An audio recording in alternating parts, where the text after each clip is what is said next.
锦绣之星登陆网飞，无路客逃跑再次走红，谁来二次刷？10月17日，由吴磊、赵露思主演的古装家庭团剧《星光灿烂》在 Netflix 上线。开播后，观众好评不断，获得人气剧集亚军，碾压其他2不同时期的作品。果然没有人能抗拒，只要能和吴露住在一起，就能逃出 CP。Netflix 是美国的 Netflix 公司，简称 Netflix。它是一个基于会员订阅的流媒体播放平台。在全球拥有大量用户群体，连续5次被评为最满意网站。星光灿烂登陆 Netflix， 也获得平台热播第2名，成为海内外网友喜爱的作品之一。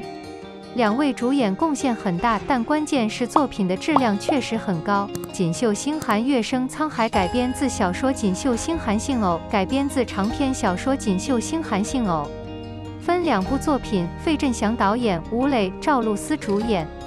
它于今年7月5日发布。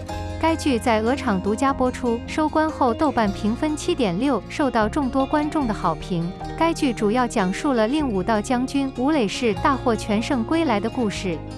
在查案过程中，他遇到了农村受罚的留守儿童程少上赵露思氏、血仇的凌不多和从小缺乏爱情的程少商互相吸引，互相刺伤。一次次一起走向生死，他们认清了彼此的感情，互相治愈，用爱化解了仇恨。同时，2人也在这些经历中改变和成长，慢慢与自己和过去和解，坚守内心的正义，携手化解国难，成就美好故事。是什么让星光灿烂脱颖而出？首先也是最值得肯定的，就是全体成员的原声。现在很多影视作品都在使用配音，虽然有影视效果，但不够真实和坦诚。群星璀璨以此表达对观众的尊重。2是男女主角的选择，吴磊和赵露思的组合真的太 CP 了。2人不仅在剧中甜蜜，还在戏外向观众撒糖。赵露思是年轻女演员中的一位，在表演上可以自然不做作，所以她会很讨人喜欢，也很适合扮演怪人的角色。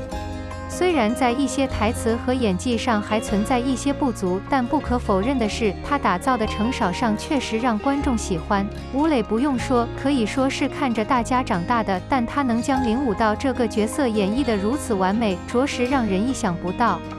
毕竟他身上的小弟标签真的是根深蒂固，可见我们的30哥真的长大了，也归功于该节目的电影摄影师，他的远摄真的很精彩。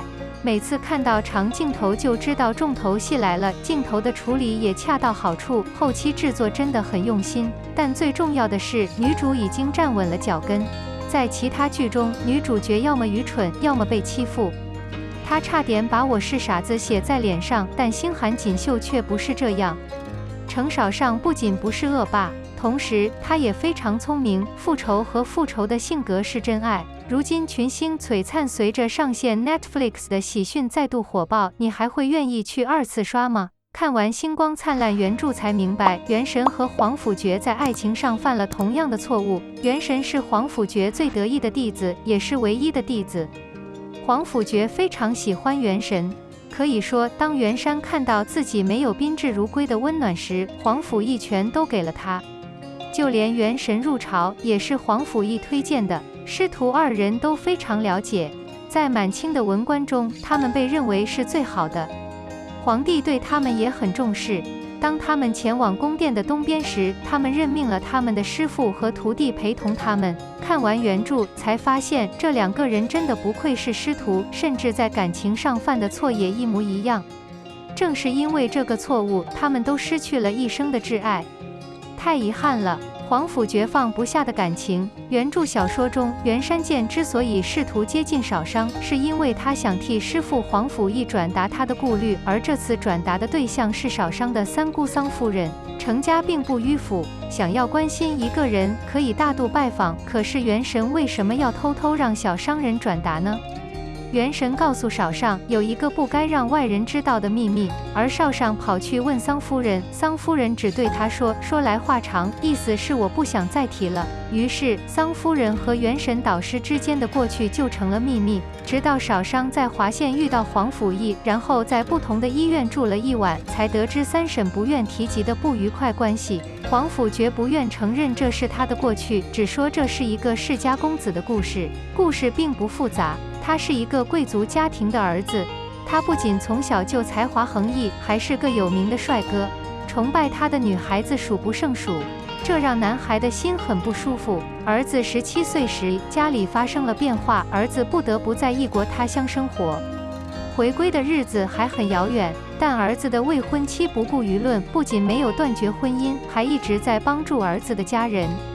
7年后，文帝即位，儿子已经在国外赢得了良好的声誉，终于可以回老家迎娶未婚妻了。这个时候，他早就被未婚妻的一举一动打动了，他是真心要娶她的，但他的未婚妻在这个时候分手了。等了7年，他眼看艰辛即将结束，却亲手撕碎了自己的幸福。不管儿子怎么求，他都没有再给他机会尽快嫁出去。儿子一直认为未婚妻分手的主要原因是儿子没有在约定的时间出现嫁给他，而是陪着另一个女人去看病，所以晚了几天。所以每次想起来，我还是很反感未婚妻的小气。黄甫觉已经想不通了，7年来，桑太太受了那么多苦，一直在等自己。为什么他为了这么一件小事就放弃了和他的婚约？所以这几十年来，他每天都活在痛苦之中。他不明白桑夫人在做什么，他也放不下桑夫人。他半辈子都不快乐。凌不多和少商看清了这一切，通过他们的一问一答，终于帮助黄甫义找到了自己一直想要的答案。黄甫义口口声声说自己对别的女人真的没有什么不合情理的想法，只想娶桑，但他对桑的态度并没有让桑觉得自己对他同样喜欢。桑夫人等了他7年，用时间证明了自己的诚意，但黄甫义并没有区别对待他。他对外在的女人漠不关心，他对桑夫人，甚至对桑夫人7年的执着，也依然漠不关心。他认为他应该这样做，因为他爱她。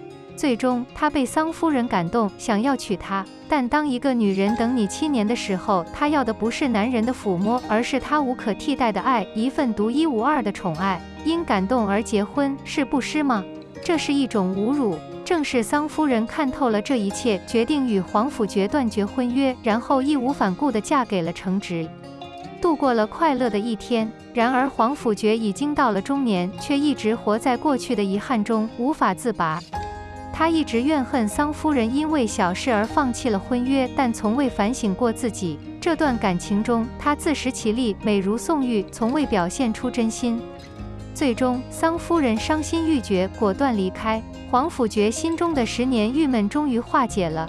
他埋怨桑夫人10几年，最后发现一切都是自己的错，于是辞去官职，放下执念，四处奔走。以黄甫觉的天赋而言，做出这样的决定虽然有些可惜，但放弃身体外的东西，换取内心的安定，也是值得的。黄甫一松了口气，徒弟却是走上了老路。原身犯了同样的错误。或许有才的人很嚣张，这应该是一个普遍的问题，所以袁山剑也看不起少商。准确的说是嘴上不好看，但心里还是很在意的。少商的美貌足以碾压所有的女孩子，但少商是个文盲，不懂规矩，一着急就会打人。想要成为袁家胶东氏的妻子，这些都是不足之处。更可恨的是，少商依旧没有处处看不起袁深，一见面就会恨人。大名鼎鼎的袁少爷怎么可能受得了？所以，就算他见到少商很开心，也很担心少商的安危。他甚至承认少商不一样，想把他介绍给自己的母亲，但软弱的话语却又舍不得。袁深觉得，就凭他出众的才华和相貌，京城的许多姑娘都想嫁给他。那他为什么要对少商低头呢？自信满满的袁山想，就算他什么都不做，在少商心里也应该是不一样的。最起码在谈婚姻的时候，在和别人比较的时候，你是占了上风的。所以在亭子里看到少商和楼瑶，他黑着脸冷笑少商，2个月没见了，听说程夫人订婚了，特来恭喜你。明明是福气，他却只强调了2个月的时间，暗示少商急着要嫁给他。他和少商在京城分别的时候，已经清楚地告诉少商，他妈妈打算请他妈妈陪他聊聊天，只是陛下要东游，点名时需要陪自己和师父，只好耽误时间。当我回去的时候，我一定会邀请你的。可他恨不得嫁给自己，袁山剑能不生气吗？难怪他在雨中和少商吵架，连他的导师都看不下去了。这个正好在朝廷前奏中，在宫中辩论政治的徒弟，怎么会在雨中和一个小女孩吵架？皇甫爵怎么也想不到，自己心爱的弟子竟然在发泄自己的爱意。元神和皇甫爵都犯了同样的错误，他们都认为以自己的优秀，什么都不用做，别人就应该效忠于自己。元神给少商送药的时候，说要请他去府里聊一聊，却没有说他很欣赏少商，要嫁给他。他不说，少商自然不会知道。他答应楼瑶的提议也不足为奇，年轻的商人不会把希望寄托在暧昧的感情上，从而放弃看得见摸得着的楼瑶。少商的胆子和桑夫人一模一样，更何况楼瑶的表白也超过了元神。